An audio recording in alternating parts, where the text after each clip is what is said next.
Dirty money is being shuffled around the world, and big banks aren't doing much to stop it.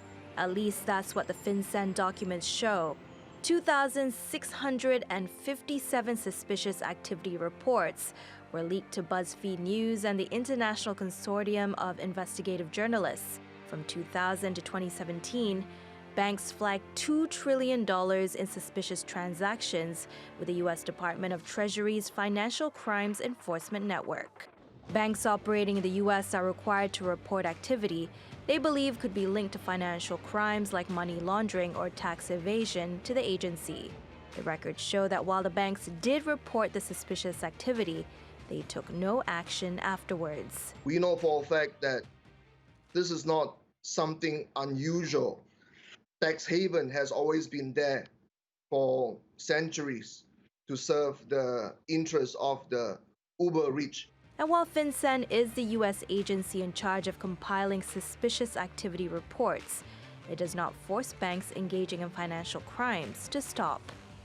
Most of the suspicious activity reports came from Deutsche Bank, Bank of New York Mellon, Standard Chartered, JP Chase, Barclays, and HSBC. Together, they filed more than 85% of the reports in the leak. To a lot of scholars, there is always that impression that one of the most unpalatable bank that work hand in hand with a country such as Russia is the Deutsche Bank. But for the first time, FinCEN is saying that it's actually entities such as Hong Kong Shanghai Bank, JP Morgan, Standard Chartered, and these are all big names. Among the bombshell allegations that HSBC allowed a Ponzi scheme to move money even after it learned from U.S. investigators of the scam. At least $80 million was scammed from investors, mainly Latino and Asian immigrants in the U.S.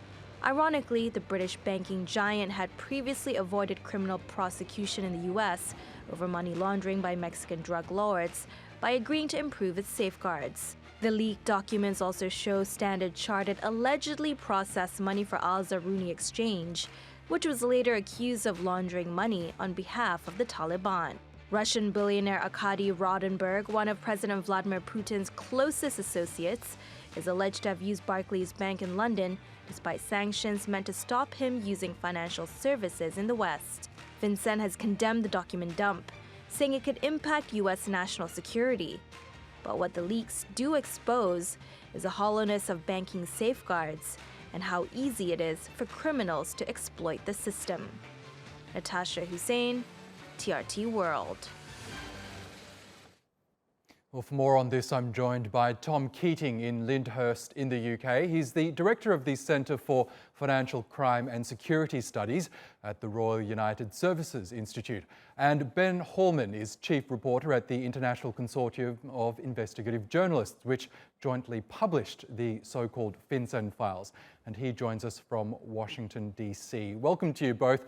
Ben, if I could start with you, these files allege a staggering sum of money, around $2 trillion worth, were, I guess, essentially trafficked across the globe through financial institutions over the course of nearly 2 decades. Can you tell us who were allegedly the biggest culprits in terms of financial institutions, and who are the shadowy figures behind this illicit money? Sure. Well, our reporting shows that Deutsche Bank, JP Chase, HSBC, Standard Chartered, Bank of New York Mellon, these are five of the biggest banks in the world, all facilitated the flow of illicit money for years. And as you noted, often after they knew or should have known that the people who they're moving money on behalf of had been tied to serious allegations of corruption or other wrongdoing. It's in terms of whose money they're moving, it's a real mix. From people you've almost certainly heard of, like Paul Manafort, who was sort of the disgraced former campaign manager of Donald Trump, who had to step down after allegations came out about his dealing with Viktor Yanukovych in Ukraine. JP Chase, we see in our files, moved millions of dollars for him after those allegations broke. And then there's people who, I think probably most viewers haven't heard of, the former mayor of Almaty, Kazakhstan, who is accused of siphoning millions of dollars from that country, a very poor country, And then, our documents show that for years after that, his closest family members were able to move that cash around the globe through shell companies and using other means that typically banks would see as major red flags, but those red flags were ignored. Okay, and Tom, if you could explain to us, what does the US Treasury Department's Financial Crimes Enforcement Network do? How does this system of banks reporting suspicious transactions actually work, and who does the onus lie with? Is it with the Treasury Department's FinCEN organisation itself, or is it with the banks? So every bank in the world, in the United States, in Turkey, in the United Kingdom, is required to be on the lookout for suspicious transactions. Suspicion, of course, is an entirely subjective position. But if they spot what they think is suspicious activity, they need to file that with their financial intelligence unit. So in the United States, that's FinCEN. In the United Kingdom, it's the National Crime Agency. And every day, so in the United Kingdom, 500,000 SARs, as they're called, get filed with the National Crime Agency every year. In the United States, it's upward of 2 million.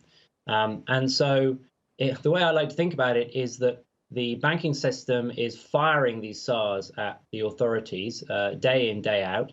And the SARs are then kept in a database. Hopefully, they're analyzed. But we have a system now which means that the authorities are deluged in data. I mean, the ICIJ and friends, 100-odd journalists trawling through these files, 2,500 files for a year. You imagine you're in one of these law enforcement agencies and you're receiving 500,000, 1 million, 2 million of these things a year. And I think, notwithstanding what was just said, what this story also shows is that the system that we have right now for trying to combat money laundering just doesn't work. It was invented 25 years ago and it took 5 days for payments to clear. And now money can move at the tap of an app. And so what we see here, what we see amongst other things exposed, is a system that's broken. It simply doesn't work. It's not fit for purpose. Okay, Ben, from your investigation, how complicit are these banks? Because as Tom just explained, these financial institutions lodge these SARs, these suspicious activity reports. I guess they believe that they're doing their part, but how guilty are banks in this money laundering? Well, they are deluged with the reports. I think that's a great point. And one thing we focused in on our reporting was what the banks have told regulators in the past about what they're going to do to try to stop the money from flowing through their banks. I mean, they really are in the sort of frontline position, the banks are, to sort of see the money and do something about it potentially. And so for decades, we see these same financial institutions that we wrote about promising in the US, promising to fix their broken money laundering systems to avoid criminal prosecutions. HSBC Bank and others have had very serious allegations made about their sort of the fact that they're permitting so much of this money to go through their accounts. They've made these promises, and when we scrutinized these reports, and it was hundreds of reporters for a year, we found just multiple examples, even in this relatively small set of documents compared to the vast amount that flow through every day. We found multiple examples of the banks appearing to violate those pledges that they made to regulators. Okay, Tom, from a legal standpoint, do banks have to know who exactly their client is, or is it enough for these financial firms to report suspicious activities and leave it to the authorities to, I guess, do the hard work for them? No, they clearly need to know who their customers are. This is where the whole debate around transparency is very important, because if a company, and you don't know who the owner of that company is trying to move money around the world, you simply shouldn't be taking that activity. So the banks absolutely should know who they're moving money for. They should know the source of that money. Can that person really afford to be transferring $100,000 when they're a politician in an African country, for example? So they absolutely should know. But there's another important point in these leaks, which one thing we see is the cross-border nature of these transactions. So it's money moving around the world, not just within one country. And again, the system that we have right now makes it very difficult for countries to share information with each other. Countries don't cooperate.